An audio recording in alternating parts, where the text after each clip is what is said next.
So time now to take you through the morning papers, and here with me today to do that is the former editor of the Daily Star, Dawn Neeson, and the presenter and writer, Matthew Stadlen. So a very good morning to both of you. Lovely to see you bright and early this morning.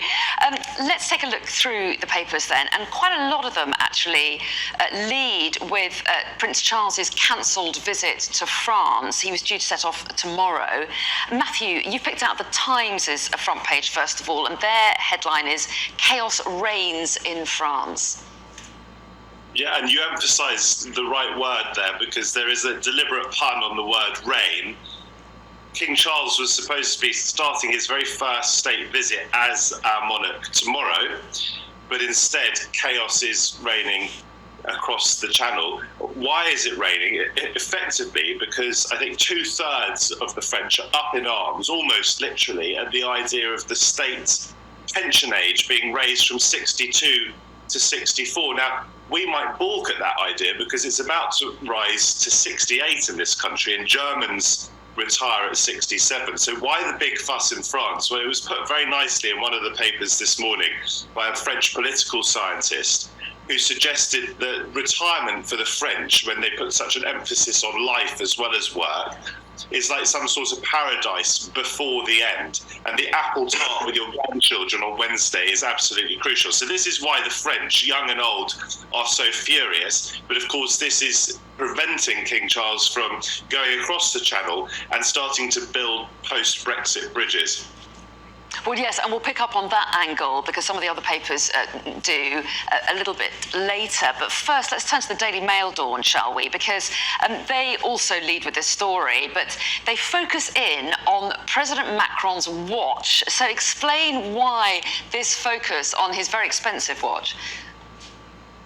It's always fascinating, isn't it? Where there's one story dominating all the front pages, to see how they handle it. It's pretty much on the front page of every of the major newspapers today. And the Mail are doing pretty much what the Mail are put on earth to do, which is to basically hate the French. They may as well have just had the French revolting, Anna. That would have worked for their headline. That's a perfect Mail headline. Obviously, as Matthew's just discussed, there are riots on the streets, there are fires, etc., etc. But Macron surrenders to the mob is the very anti-French, anti-Macron Daily Mail headline. And they're focused on this watch. Now, evidently, during a TV interview, Macron was caught very trying to carefully remove his wristwatch, as you can see in those pictures. First you see it, then you don't. And they're saying this, so obviously he's trying to appeal to the right. I'm just a man of the people, and I don't wear very expensive wristwatches in any case. And the thing with this, Anna, is like, look, to a lot of people, this watch is supposedly worth £2,100. Now, that is an awful lot of money for a watch. But in the great scheme of things in watch world, it's actually not that expensive. But I just love the Mail have seen this out of all the things going on in France at the moment, as Matthew's already discussed, with what the actual issue is. I mean, Macron has literally single-handedly pushed this pensions bill through Parliament without actually any agreement whatsoever.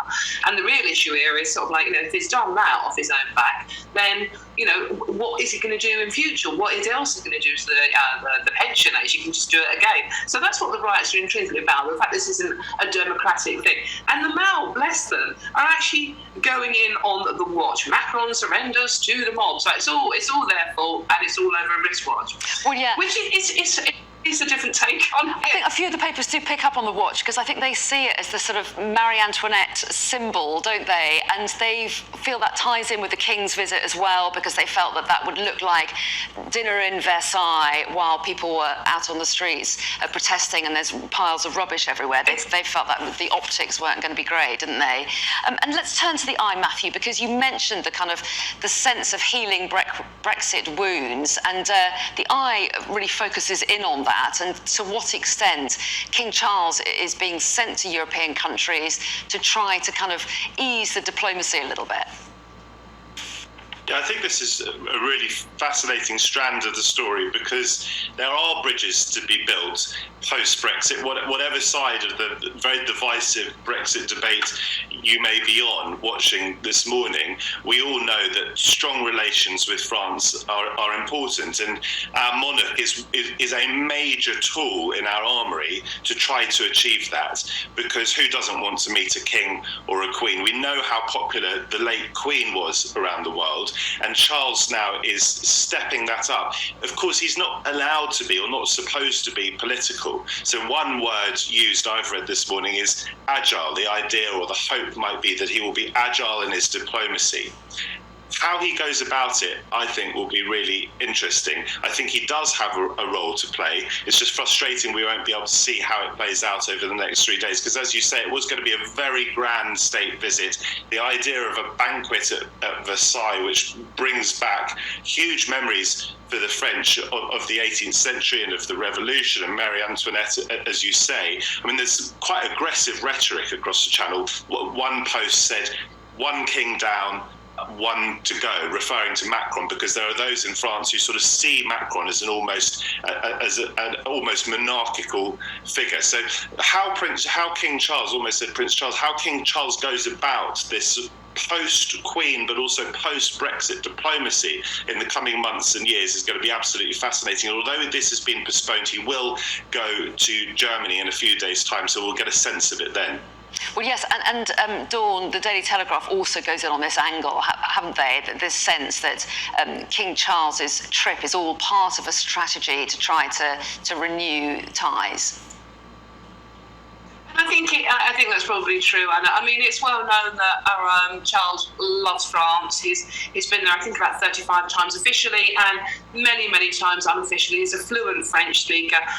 Is said to have a very good relationship personally with Macron. So it's a way of trying to smooth things over. And you know, obviously it was completely untenable that he did go this time, because I mean, you know, France is truly in disarray. You know, there are fires on the streets, there are tons of rubbish, and to be proceeding to the Palace of Versailles for a black tie banquet is completely the wrong look. And as Matthew's already mentioned, you know, there has been graffiti about the guillotine, and some of it actually really quite scary. And you know, security on this side as well have said it would just be completely impractical for it to happen now. And interestingly, when we saw our William go to Poland recently, the security for William was upped enormously. I know he was in Poland, it was on the border with Ukraine, but it's very curious to watch how closely he was being guarded then by a lot more security than he normally had. So obviously this would have been, it's very dangerous for Charles to go there at the moment. But the good news is that his visit to Germany, which was planned as also part of the you know, we are still friends with the EU type thing, is still going ahead. He's travelling to Germany on Wednesday to Sunday. So hopefully it's not a completely lost cause. And you know, the visit to France will probably go ahead in the summer once the situation with the riots has been sorted out. But I mean, quite what Macron's going to do with it is anyone's guess, because he can't back down now and go, okay, right, we'll leave the pension age to it. But the riots are going to carry on. I mean, you know, the unions over there are organising more riots scheduled for Tuesday and Wednesday. So it's a situation that's incredibly inflammable, and it does seem to be spreading. Well, yes, indeed. And Matthew, very briefly, we've only got about 30 seconds, but there's one other story that you wanted to touch on the front of the Daily Telegraph about migrants moving from hotels to ferries. Yeah, maybe we'll touch on this again later, because it is a really important story. I mean, at the moment, I think we house about 50,000 asylum seekers in hotels, and this is about a Rishi Sunak government move to try and take people out of hotels and possibly put them on ferries, and that will raise a lot of hackles amongst those who think we should be much more hospitable than offshoring, othering a so-called problem, when that problem is 50,000 human beings deep. Okay, yeah, a big issue, as you say, and one I'm sure we will revisit at some point. But Matthew and Dawn, for the moment, we're out of time, but I'll see you again the next hour. Thanks very much indeed.